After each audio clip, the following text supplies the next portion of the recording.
Having a Japanese garden in Portland brings part of another culture that many people in this country wouldn't otherwise experience. The garden has a reputation of being the finest Japanese garden in the world outside of Japan. Probably one of Portland's most important cultural attractions. When I look at the garden, I see work. Head gardener and Oregon native Michael Kondo has worked at the Portland Japanese Garden for more than 40 years. Oregon, especially the Portland metropolitan area, it is amazing for plants. The right amount of sun, rain. We don't get really severe cold up here. Everything grows, so this is just perfect. A Japanese garden's characteristics mainly are forms and shapes. But at the same time, it's how those shapes interact with each other. How the plants interact with stones, stones interact with the trees. But what's not there is also important. The emptiness of a space is just as important as what you fill it with.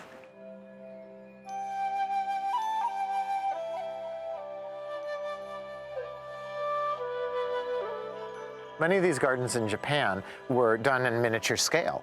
It was in someone's backyard, in a courtyard, down an alley, alongside of a temple or a shrine. And so what that required was this downscaling of nature so that it was a more intimate and human interaction with it.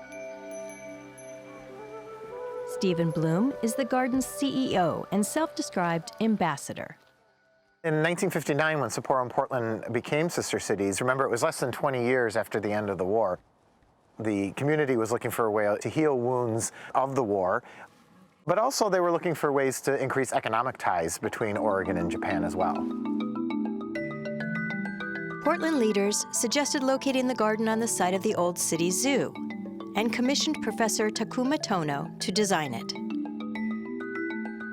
The Portland Japanese Garden truly ended up being the grand masterpiece of his life. While Professor Tono did the design, a young gardener named Kinya Hira did much of the actual planting. Kinya Hira came in 1963 and was here for almost 4 years. And in the early years, when they were building the garden, they didn't want all of the plant material to be brand new.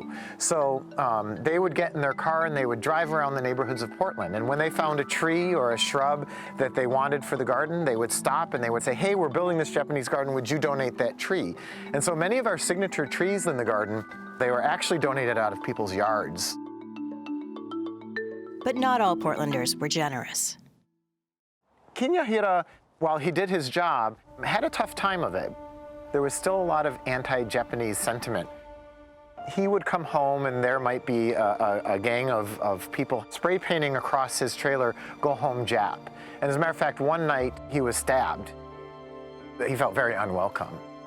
When Hira-san left Portland 3 years later, he vowed he'd never return.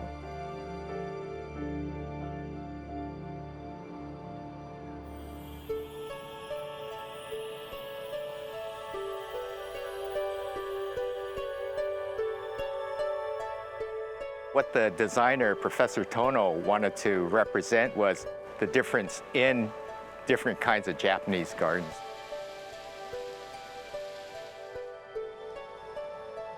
Right now, we're in the strolling garden.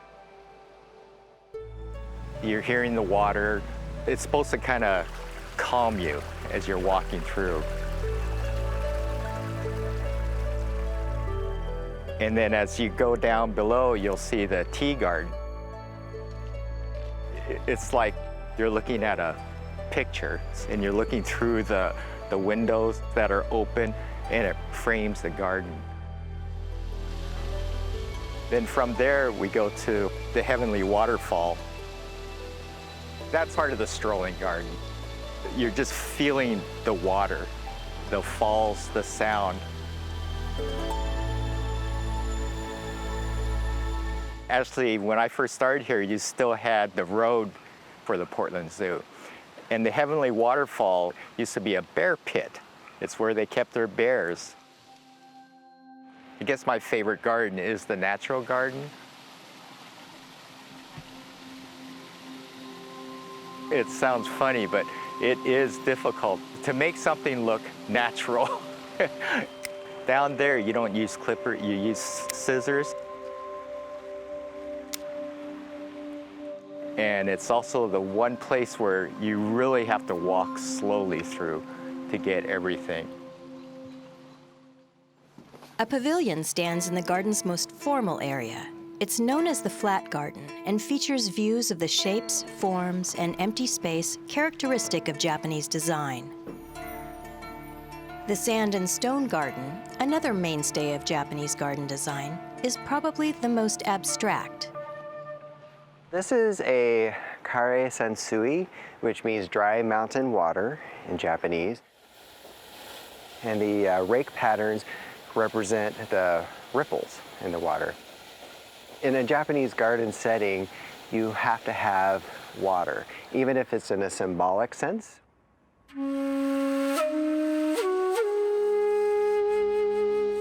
When I begin the raking, I take a moment and breathe and try to just empty myself of personal things that might be bothering me. And that's just what we encourage for the visitors as well.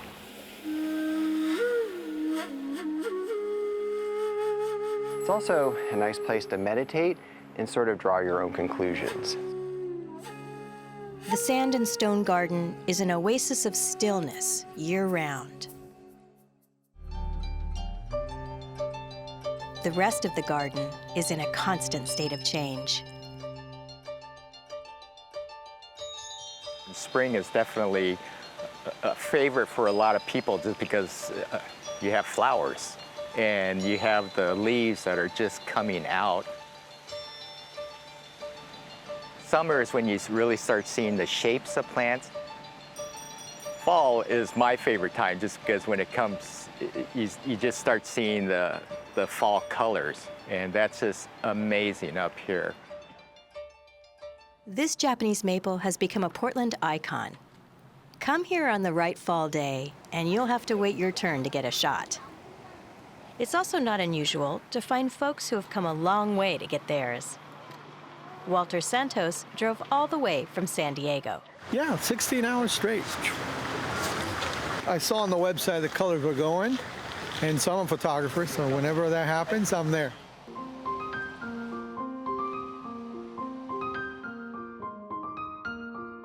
"30,000 people visited the new garden when it opened in 1967.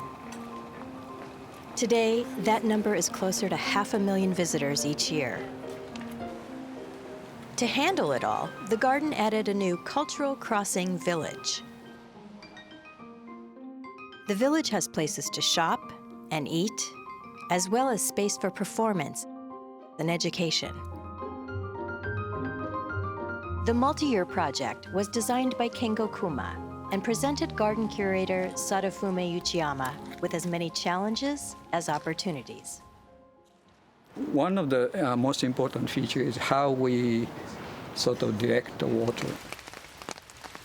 The water runs during the rain seasons, so 6 months a year. Then other 6 months is dry. I never built anything that has that extreme. Sada's designs had to manage all that rain, falling onto broad roofs and paved plazas and down steep slopes. All without marring the delicate aesthetic of a living garden. At the top, living roof tiles soak up and slow down the rain. And where pavement runoff follows gravity, there's a strategically placed creek. So this is not just a dry creek. This is really the conveyance to collect water.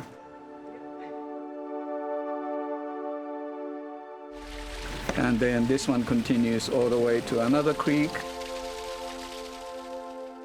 And then eventually into the big tank underneath the parking. So that was a real challenge, and seems so far it's working. Thanks. At the top of the village, a traditional castle wall holds back the mountainside above. It's made of granite, brought in from right outside Baker City. And it's the first full-scale castle wall built outside Japan. This is a dry stack, meaning no cement. So it's stay in place by the gravity, pretty much the weight of each stone. And then when land moves, and these are following the center of gravity and settle. So when the earth shakes, so it moves and settles. So it's earthquake-proof. Well, this is from Japan, so earthquake country, right? Even everything else gone, this will stay. The Cultural Crossing Village was dedicated in April 2017. Among the visiting dignitaries was Kinya Hira, the young gardener who had left 50 years earlier. What was truly remarkable was the Hira-san came and saw how this community had embraced a garden that they didn't want to begin with. So really, he saw what this garden did in healing the hearts of the community, and in that, his own heart was healed as well.